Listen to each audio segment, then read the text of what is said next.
Hello everyone. आज हम करेंगे ब्लूम क्लासिफिकेशन। ब्लूम जो क्लासिफिकेशन है वो टीचिंग के लिए क्लासिफाई किया गया है और 1956 में इसको 3 पार्ट्स में डिवाइड किया गया था। फिर 2001 में आके इसको दोबारा से रिवाइज किया गया। ब्लूम क्लासिफिकेशन में 3 जो पार्ट्स हैं वो दिखाए गए हैं। सबसे पहले हम आते हैं कोग्निटिव डोमेन के ऊपर। कोग्निटिव डोमेन में क्या होता है कि जो चीज़ें होती हैं, जो ज्ञान होता है, जो आइडियाज़ होते हैं, उनको सोचा जाता है और वहाँ पर अंडरस्टैंड किया जाता है, यानी कि समझना। अफेक्टिव डोमेन, इफ़ेक्टिव डोमेन में क्या होता है कि एक पर्सन होता है, एक कैंडिडेट होता है, वो भावनात्मक जो फैक्टर्स होते हैं उनको भी यूज करते हुए कुछ ना कुछ सीखता है। फिर उसके बाद आता है साइकोमोटर डोमेन, यानी कि एक्टिविटी करते हुए ज्ञान लेना। यहाँ पर हम डिटेल में देखते हैं। सबसे पहले आइए कोग्निटिव डोमेन के ऊपर। कोग्निटिव जो डोमेन है उसमें क्या होता है कि चीज़ों को सोचा जाता है, समझा जाता है। इसमें 6 एलिमेंट हैं वो इंक्लूड किए गए हैं और जो ये 6 एलिमेंट हैं ये लोअर टू अपर प्रोसेस करते हैं, यानी कि ये वाले जो 3 हैं ये लोअर कैटेगरी में रखे गए हैं और ऊपर वाले 3 हैं वो अपर कैटेगरी के हैं। तो सबसे पहले हम क्या करते हैं कि किसी भी चीज़ के बारे में इंफॉर्मेशन है वो लेते हैं, नॉलेज लेना। फिर कंपैरिजन करना, कंपैरिजन यानी कि जिस चीज़ की नॉलेज हम हो गई है उसको हम समझना शुरू करते हैं। फिर एप्लीकेशन, जो चीज़ हमने ले ली है, समझा है, जिसका ज्ञान प्राप्त किया है, फिर उसको क्या करेंगे, अप्लाई करेंगे एक्चुअल में। फिर एनालिसिस करना, जिस चीज़ का ज्ञान हमने लिया था उसको अलग अलग पार्ट्स में डिवाइड करके उसका अलग अलग पहलू देखना स्टार्ट करते हैं। सिंथेसिस, जितने भी आइडियाज़, जितना भी ज्ञान हमारे पास है उन सब को एक ही तरीके से, एक ही विजुअल में देखना सिंथेसिस कहलाता है। और सबसे लास्ट में आके किसी भी नॉलेज को जो हमने ले ली थी, जो भी आइडियाज़ था, जो भी विचार थे, उसको इवैल्यूएट किया जाता है। दूसरा आइए इफ़ेक्टिव डोमेन। ये क्या कहता है?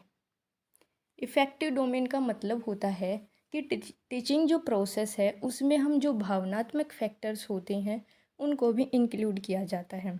देखिए, सबसे पहले रिसीव करना, कोई भी इंफॉर्मेशन रिसीव की जाती है, फिर उसके प्रति हम रिस्पॉन्ड करते हैं।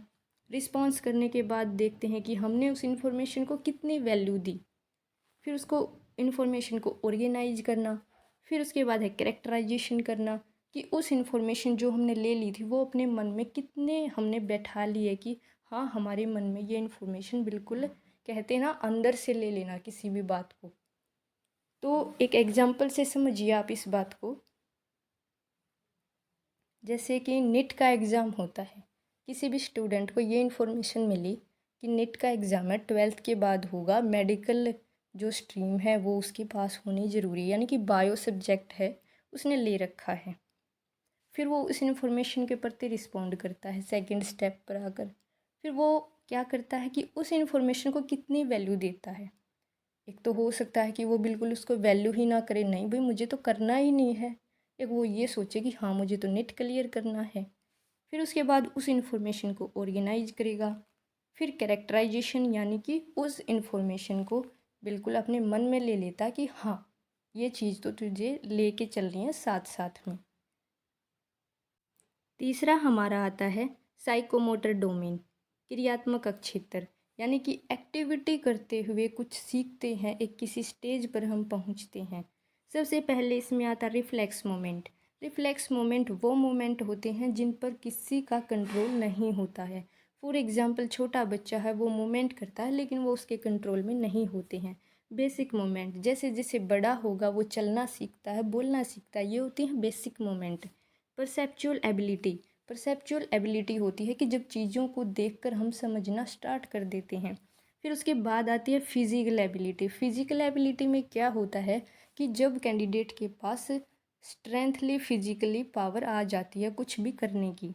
स्किल्ड मूवमेंट, स्किल्ड मूवमेंट होता है कि हर किसी की एक एज के बाद कुछ स्किल्ड हैं वो इम्प्रूव हो जाती हैं।